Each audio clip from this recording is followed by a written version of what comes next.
नमस्कार मित्रांनो, शिक्षण हे मानवी जीवनातील सर्वात महत्त्वाचे साधन आहे असं म्हटलं जातं. कारण शिक्षणाच्या माध्यमातून मानवाचा सर्वांगीण विकास होतो. बौद्धिक विकास असेल, सामाजिक विकास असेल, आर्थिक विकास असेल, असा सर्व प्रकारचा विकास हा माणसाचा या शिक्षणाच्या माध्यमातून होतो. शिक्षणाचं पावित्र्य आणि शिक्षणाचं चारित्र्य हे भारतामध्ये फार प्राचीन काळापासून चालत आलेलं आहे. भारतामध्ये फार दर्जेदार शिक्षण देणाऱ्या संस्था, विद्यापीठं हे अस्तित्वात होती.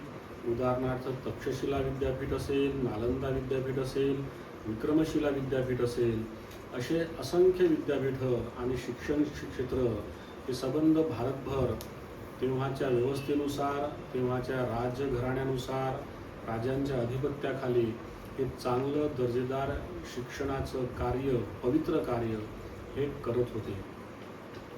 आजही उदाहरणं द्यायची झाले तर असे अनेक संस्था, अनेक विद्यापीठं आणि अनेक शाळा, अनेक शिक्षक हे भारतामध्ये आजही शिक्षणाचं पावित्र्य पूर्ण कार्य हे देशामध्ये करताना आपल्याला बहुतांशी दिसतात.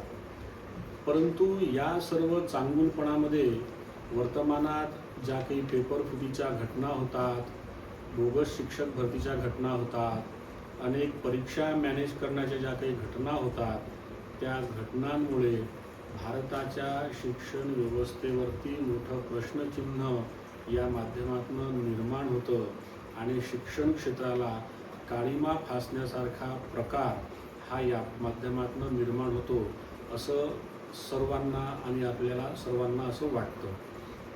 कारण की भारतामध्ये शिक्षणाचे संस्कार, शिक्षणाचं चारित्र्य हे फार महत्त्वाचं होतं.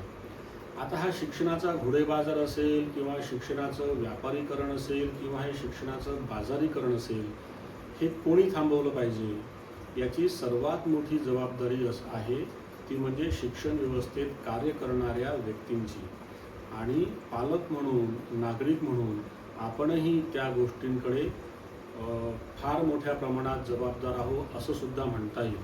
कारण की आपणही मार्कांच्या अट्रॅक्शनमध्ये, गुणांच्या अट्रॅक्शनमध्ये हा शिक्षणाच्या या बाजारीकरणाला खतपाणी घालतो आहोत की काय, असे अनेक प्रश्न, उपप्रश्न या निमित्ताने निर्माण होतात. मित्रांनो, शिक्षणाबद्दल आपल्या देशातले फिलॉसॉफर असतील, संत असतील, समाजसुधारक असतील, यांचे हे फार महत्त्वाचे मतं या ठिकाणी पुन्हा अधोरेखित करावे असे वाटतात.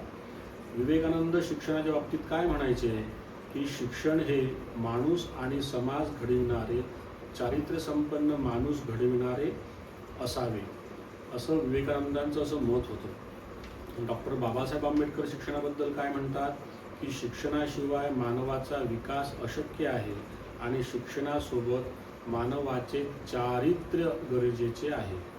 संत गाडगेबाबांचं सुद्धा याच धर्तीवरती मत होतं. राष्ट्रसंत तुकोजी महाराज शिक्षणासंदर्भात काय म्हणतात की शिक्षण हे जीवनोपयोगी, संस्कारक्षम आणि स्वावलंबी असलं पाहिजे.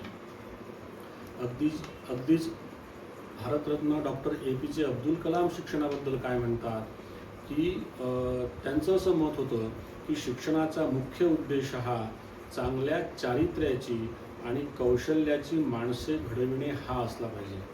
मित्रांनो, सर्वच महान व्यक्तींच्या विचारामध्ये, थॉट प्रोसेसमध्ये शिक्षणाबद्दल चारित्र्याचा उल्लेख केलेला आहे. परंतु वर्तमानात ज्या काही घटना घडतात, या घटना जर बघितल्या तर हे शिक्षणामधलं चारित्र्य, हे शिक्षणाबद्दल पावित्र्य हे कुठे गेलं असेल, कुठे हरपलं असेल, हा मनामध्ये प्रश्न निर्माण होतो. शिक्षणाबद्दलचा आमचा संस्कार काय सांगतो? एक छोटंसं उदाहरण आहे की आपण वाचत असताना, अभ्यास करत असताना, अगदी लहानपणापासून, बालपणापासून जर एखाद्या पुस्तकाला जर आपला पाय लागला, पाटीला, दप्तराला जर आपला पाय लागला, तर आपसुकच त्याचा अपमान होऊ नये म्हणून आपण त्याला नमस्कार करतो. विद्येची देवता शारदा देवी असेल, सरस्वती देवी असेल, तिला आपण विद्येची देवता, बुद्धीची देवता म्हणून आपण त्यांना देवत्व प्रदान केलेलं आहे. म्हणजे शिक्षण हा जो घटक आहे भारतीय समाज व्यवस्थेतला, या आपल्या संस्कृतीमधला, हा किती परमोच्च आहे आणि याबद्दलचा संस्कार आपला किती परमोच्च आहे हे या माध्यमातून अधोरेखित केल्या जाते.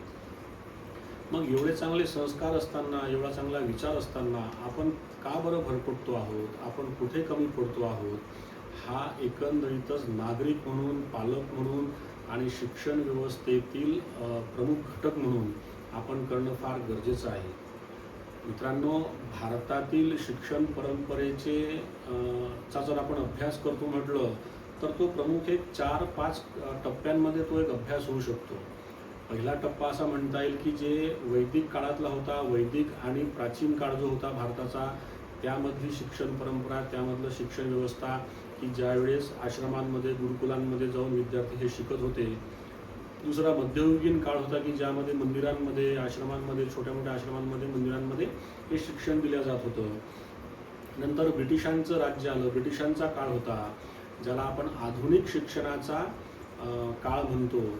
आता हे आधुनिक शिक्षणाचा काळ म्हणतो आणि आपण कशा प्रकारचं शिक्षणाला त्या दरम्यान मुहूर्तमेढ केली हे इतिहासामध्ये जर आपण गेलो तर त्याचा एक फार वेगळा विषय होईल. त्यामुळे या ब्रिटिशांच्या काळामध्ये खरं तर असं झालेलं आपल्याला पाहायला मिळेल की इंग्रजी शिक्षणाचा आणि एकंदरीतच एक वेगळ्याच शिक्षण पद्धतीचा पगडा हा त्यावेळेस भारतामध्ये रुजवण्यात आला आणि घट्ट होताना आपल्याला दिसतो आहे. नंतरचा काळ म्हणजे वर्तमानातला, म्हणजे स्वातंत्र्योत्तर काळ म्हणू शकू आणि आपण वर्तमानातला काळ म्हणू शकू. अशा या 4-5 टप्प्यांमध्ये भारतातील शिक्षण परंपरेचा प्रवास आपण बघू शकतो. हा प्रवास बघताना आपल्या लक्षात येईल की आपण नेमके कुठे आपली एक गुंतागुंत निर्माण झाली शिक्षणाच्या बाबतीत आणि आपण कुठून आपलं जे एक चांगलं दर्जेदार शिक्षण पाहत होतं. इतर देशातले लोकसुद्धा आपल्याकडे एक शिक्षणाचा देश म्हणून पाहत होते, शिक्षण देणारा देश म्हणून पाहत होते, मार्गदर्शन करणारा देश म्हणून पाहत होते. ती आपली चूक नेमकी कुठे झाली आणि शिक्षण व्यवस्था, शिक्षणाचं बाजारीकरण, शिक्षणाचं व्यापारीकरण हे कुठल्या व्यवस्थेपासून निर्माण झालं. त्यामुळे आता जे काही नवीन एज्युकेशन पॉलिसी भारत सरकार आणते आहे, महाराष्ट्र सरकारने पण ती ॲडॉप्ट केली आहे. या सर्व न्यू एज्युकेशन पॉलिसीमध्ये कदाचित शिक्षणाचं व्यापारीकरण, बाजारीकरण थांबवण्याची जबाबदारीसुद्धा फार मोठी यामध्ये घेतली पाहिजे असं एक या माध्यमातून आपल्याशी सांगावंसं वाटतं.